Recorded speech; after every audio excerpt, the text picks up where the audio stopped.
Welcome back to episode 6 of Lift You Up, Inspiring Health Stories. I'm your host, Tamika Bickham. You could just call me your health and wellness matchmaker. Before I tell you a little bit more about today's guest, if you like this podcast, go ahead and subscribe to our channel, TB Media Group, on YouTube and connect with me on LinkedIn. I'd love to see you there.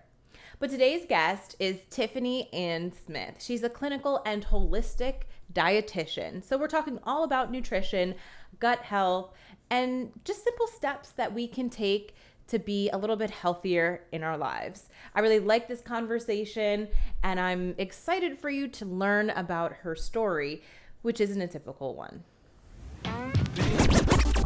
Our physical, mental, and emotional health is not just a want. It is a need for happy lives and prosperous businesses. Lift You Up is the podcast where we share inspiring health stories from business owners who are fulfilling their purpose to live their healthiest lives and helping you do the same.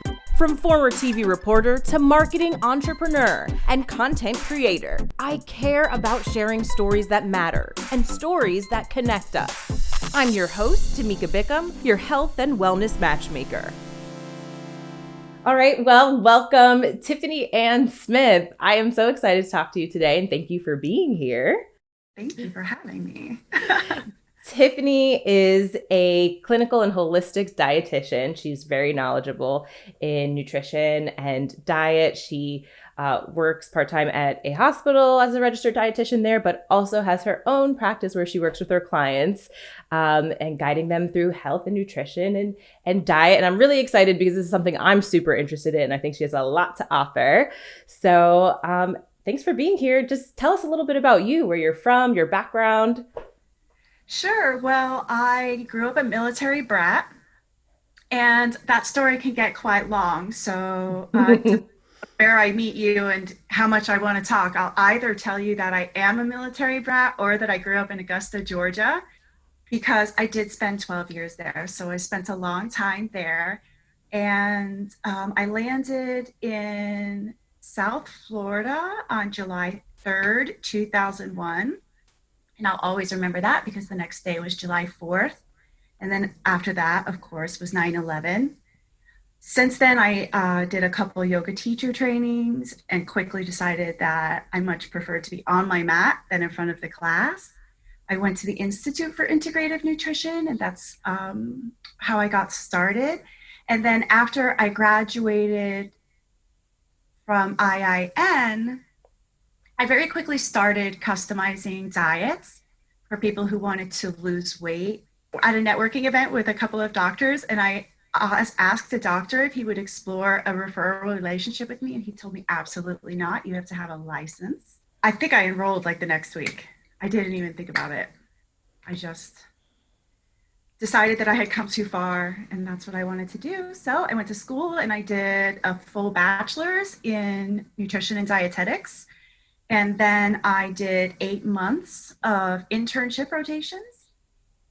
And then I studied and passed my board exam and got a job quickly thereafter and a nice book of clients. And I feel very lucky because my experience that I get in the hospital working with patients in the acute clinical setting has really informed the way that I practice privately amongst my with my private clients, and the counseling skills that I learned from my private clients, I'm able to bring back into my clinical work as well. So I'm in a really beautiful, rich space right now.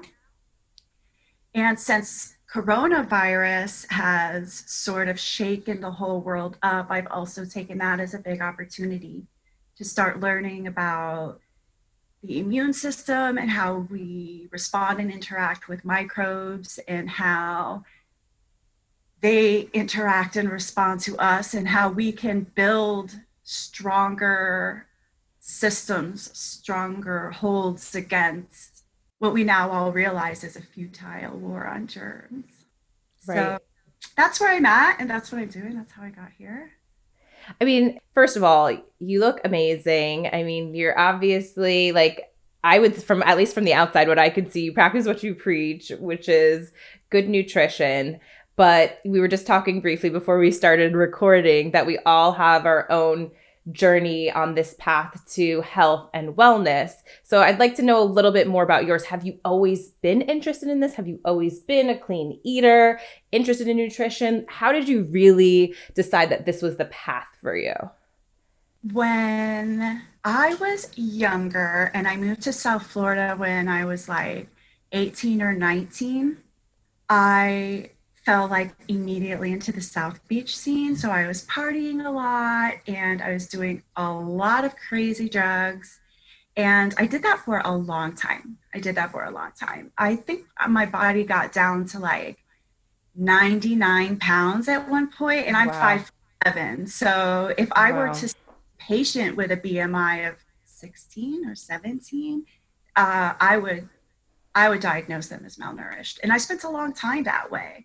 Now, looking back, I know what was happening physiologically, what that lifestyle was doing to me physiologically. But honestly, somewhere along the way, I just changed my diet. Like I just changed one little thing in my diet, and then I just changed one more little thing, and then I just started. I took up yoga. I started doing yoga, and I remember one day, someone that I partied with a lot, we got together to party, and he looked at me. He was like, "Oh my gosh, Tiffany, you really look like you've been eating well and taking care of yourself and exercising." And I was like, "Oh my god."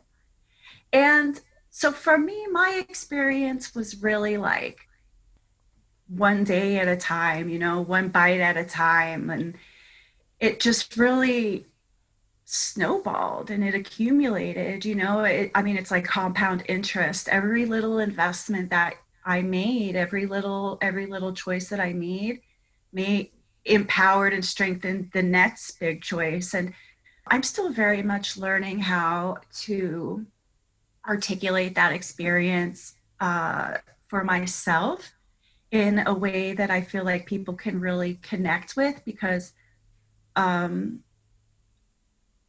it's important to meet everybody where they are, and I think that very often in this health and wellness and nutrition space, it's very easy to compare and it's very easy to feel judged. And even as dietitians, we talk about this clinically, coming in to take care of a patient and having a bias based on what we know about their condition, about their state of being before we even walk in the room, before we even talk to them. That happens. It happens to everybody. Reality is not objective. We filter everything through our own biases. And so really stripping that away and encouraging people to really connect with their intuition and trust their inner guidance, and then use that as a basis to figure out what works for you in your own diet and lifestyle. Well, I really appreciate you opening up and sharing that. And I know it's something new for you. But I think This is again my we first interview all ever. yay! And I'm so glad it could be with me. I really appreciate that because you know what I noticed? I'm super into health and fitness. I've been kind of all over, gained weight, lost weight, gained weight, lost weight. Like I can't tell you how many times, but I think I haven't seen a lot of those that I've looked up to in the space really share their own journey. And that's a big reason why I wanted to do this, because again, it's wanting to be able to find somebody relatable, and whether it's a trainer in the gym or a nutritionist and you look amazing, like that can be intimidating for someone wanting to seek out your services, I think, because it's like, well, has this always just been easy for you? Like, why am I struggling with it so much? But I think we all, like, while it may look different for all of us, we all have encountered a challenge when it comes to that, or a struggle. And it's kind of comforting in a sense to know that like you got better because of it. Let me ask you, was there a moment when you said, I have to make a change, or was there a moment when there was a rock bottom or something that really clicked in you? still wake up every day and think to myself that I have to make a change. I mean, for me personally, there will never be a point when I arrive. There will never be a point when I will say that I've got it, my whole diet and my whole lifestyle figured out, or that I don't want more, that I don't want to experience more from the practice of it. But specifically when you were back in the South Beach days party, like was there something that was like a moment of I want to make this change? I would like to say that there is, because there were certainly several moments that should have been. It's this feeling of being almost split in two, like wanting so much more for yourself, and then also just really feeling stuck in the muck exactly where you are. And a lot of times I think that maybe we don't give that space enough credit. I mean, not, we don't all have to hit rock bottom. We could just spend a lot of time in the middle. I tell my girlfriends a lot, and I tell the people that I talk to a lot that, growth is a spiral. It's like an upward spiral. It's not linear. We're always like moving forward, even if sometimes like we're moving to the side more than we're going forward. You know what I'm saying? Like, In some people's lives, they may have that rock bottom moment or what they consider rock bottom for them, but it doesn't necessarily have to be that. Like you said, a lot of time in the middle. Right. A lot of time in the middle. I love that. I haven't heard that before. So I think that's really great. So tell me how you work with your clients now. What type of clients do you work with and how do you help them? right now, I'm really focused on how I can impact people clinically. And what I've learned over these last few months, particularly in light of coronavirus, is that 70% of your immune system is in your gut. And what's really harming people during these severe COVID infections is not so much the damage caused by the virus, but the way that your immune system responds to the virus. So if your immune system is dampened for any reason chronically, your immune system will not be able to start up right away because it's diverting all of those resources that it needs to respond to an urgent challenge. It's spreading out all over, right? So when it finally happens in the lungs, as it does with coronavirus, then the immune system responds like so powerfully and so quickly that all of those immune cells start to die in the lungs of the person. And that's why they need to be ventilated. And that's why it's such a difficult way to go. You can balance your immune system so that it turns on when you need it to turn on, and it turns off when it needs to turn off. Like in the cases of these coronavirus patients, it should turn off. That's an over response. It should recognize that it's gone past the point of being helpful. It all comes down to food and what you eat and how your body digests and absorbs it. It's also the easiest and the simplest place to start because you have complete control. Mm-hmm. It doesn't take a prescription. It doesn't,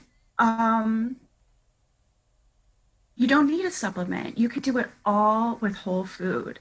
So I'm learning a lot there. And that's where I'm focused on now, is the education and practice of cooling the inflammation that happens in the gut to support the overall immune health of a person. So you're saying pretty much that 70 or 80% of our overall health really starts in our gut. If by overall health, you want to say that it's your body's ability to be self-contained and self-healing, then yeah. Okay. How do you determine the health of your gut? Well, there are a lot of symptoms, and they could be very local. Like if you experience a lot of bloating or gas, chronic diarrhea, chronic constipation, indigestion, reflux. The symptoms can be very systematic. So they can be like sinus problems, Mm-hmm. eczema, dermatitis, arthritis. All inflammatory conditions either begin with or are made worse by the inflammation caused in your gut by the food that you eat. So someone wants to improve their gut health. And let's say they eat the typical American diet. What are some of the steps that someone can take right away to start to improve their gut health? When you constantly eat foods that cause this inflammation in your stomach, in your intestines, in your gut, in your GI tract, then eventually all of the villi that absorb the nutrients from the food that you eat that line the inside of your intestines start to fold down flat. So you're not absorbing any nutrients at that point. Mm. So they start to come back up when you start to eat more whole foods? When you remove the foods that cause an inflammatory reaction. Okay. So can we go through what are some of the typical foods that cause an inflammatory reaction? Well, the most common ones are egg, dairy, nuts, tree nuts, fish, shellfish. Those are the most common allergens. But it's very simple to test. It's very, very simple to test. I personally, in my practice, I use a mediator response testing, which is very exciting because it tests for all immune responses to 170 foods that you eat, food and food chemicals. So when you eat a food that your immune system responds to, it sends out antibodies. It produces antibodies. And those antibodies essentially remember the dangerous food so that the next time it comes in, it can like call in the big guns and your immune system kicks into gear in your gut. So you can test for that. You can test the concentration of the chemicals that those antibodies produce. And you get the report back, and it's all of the foods that you are most reactive to and all of the foods that you respond best to. So you can then build a diet around that information, around that data, and people experience relief from these inflammatory symptoms in weeks. Wow. And that's something you do in your practice. This is something that I do in my practice. Yep. Also, those Everlywell tests are really popular and they're great. You get the data, you don't get the counseling. But if you are a self-motivated person and you want to invest the time, in doing it, that's another great tool. Are there certain foods that just everyone should have in their diet? As many plants as possible. Plants. Yeah. I like to tell people if you can make half of your plate non-starchy vegetables, so that's anything green, red, orange, purple, and then a quarter of your plate rice or potato or whatever your favorite starch is, a piece of bread, and then a quarter of your plate a piece of meat. That's a well-balanced plate. If every plate looks like that, that's 80% of the game. And everybody wants to start with macros. Oh, now I'm going to start preaching. So everybody wants to start with macros, and making sure that they're getting just the right amount of protein and just the right of carbohydrates. And, oh, maybe I can take this like DNA test that will tell me everything I need to know, that will tell me exactly how my body is how my blood like absorbs all these things. And that's all great. That's all exciting, but that's step 8. The first step is filling half your plate with vegetables. Right. People make it too complicated. It's not that complicated. If you're a healthy person and you don't have a clinical need for a special diet, chew your food slowly. Take 20 minutes to eat your meals. Enjoy, put your fork down, breathe. Fill half your plate with vegetables. Yes. Drink a lot of water. Like get the your whole point is get the basics down before you skip ahead to the DNA test, the macros and all of that, because you can't start worrying about that until you have the basics.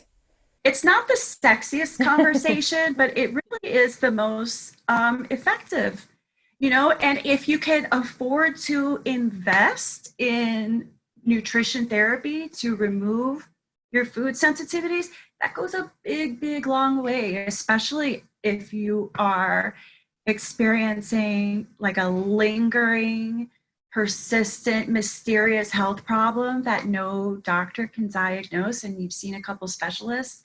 That's probably inflammatory based. That starts in all inflammatory conditions either start with food sensitivities or are made worse by them. And So that's what happened to me. I will say, like, I went to like 8 doctors, which I talked about in episode 1, and I ended up getting really sick, and no one could figure out why, except saying, you're having some inflammatory response, right? And for me, I didn't necessarily work with anyone. I just did a bunch of research and went whole food plant-based, and pretty much 75% of my diet was totally raw vegetables. And since then, and now, have I stayed 100% dedicated to that path? No. But I was solid for 6 months. And even ever since then, I haven't had any animal meat. That's just my personal decision. But haven't had any responses in the way that I did before. But I still think there's more things that I could do, because like certain things that I've been reading about, and I'm hearing kind of what you're saying as far as frequent sinus issues or frequent like strep throat and things like that. Like I think there's more that I could do. So I'm really interested in this and just how inflammation affects the body.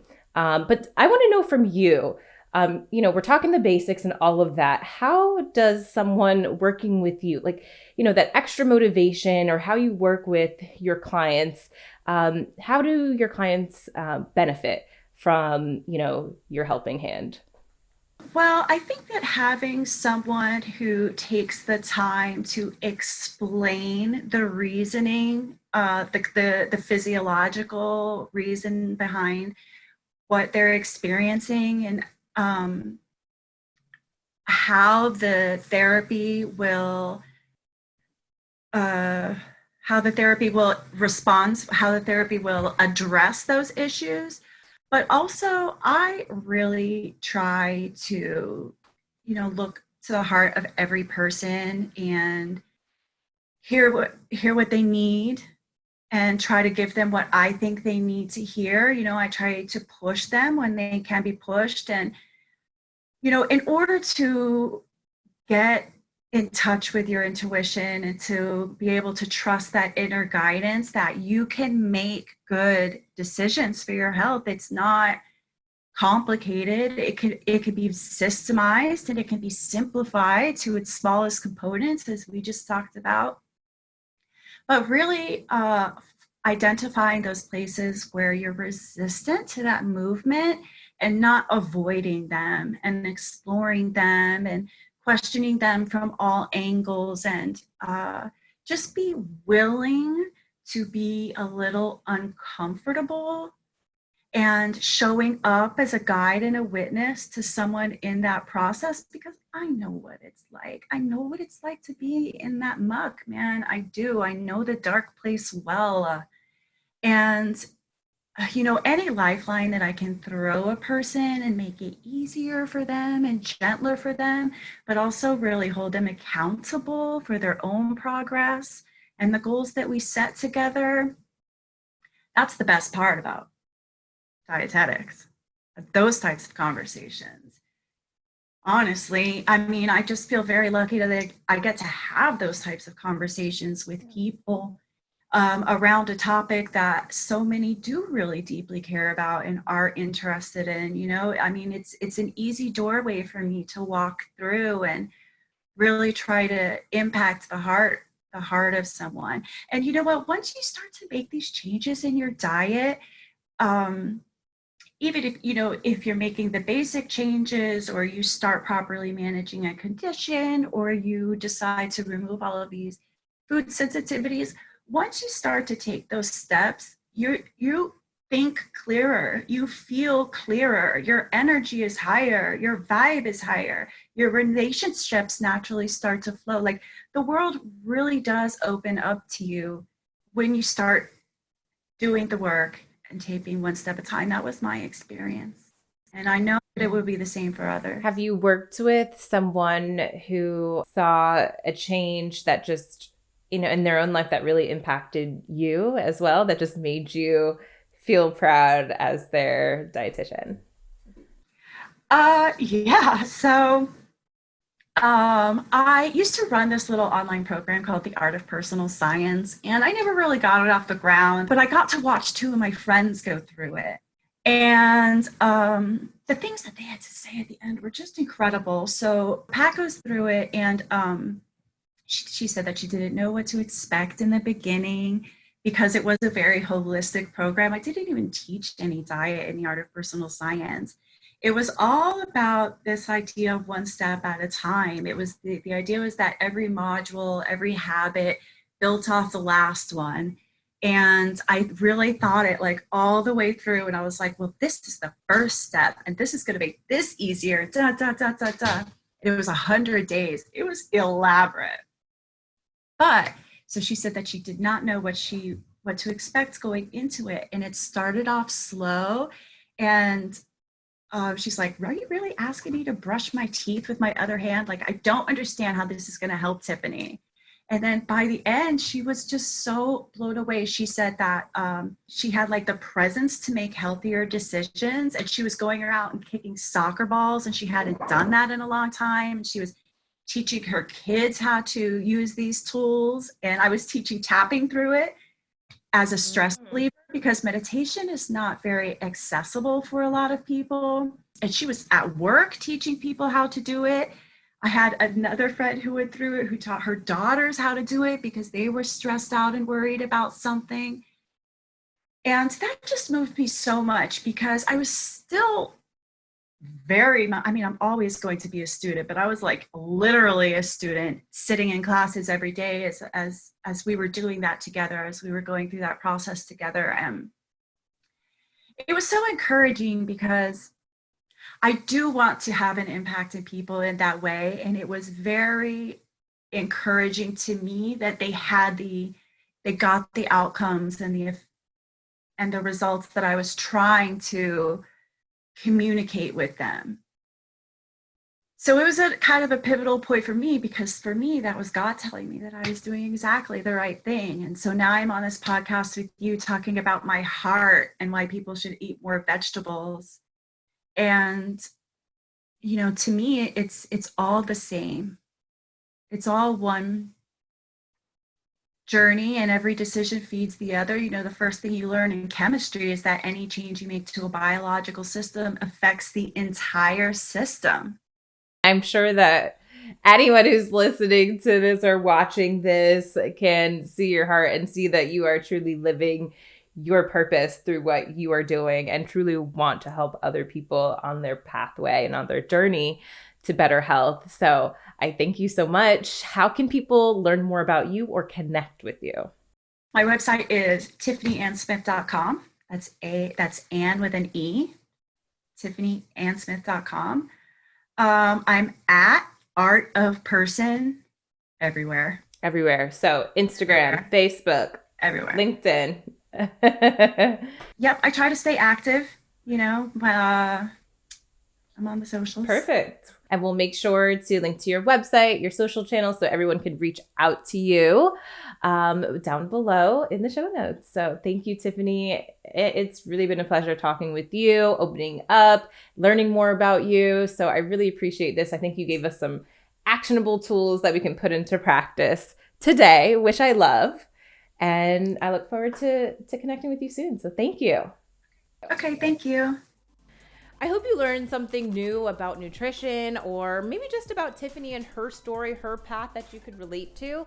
So go ahead and connect with her. All of her information is below in the show notes.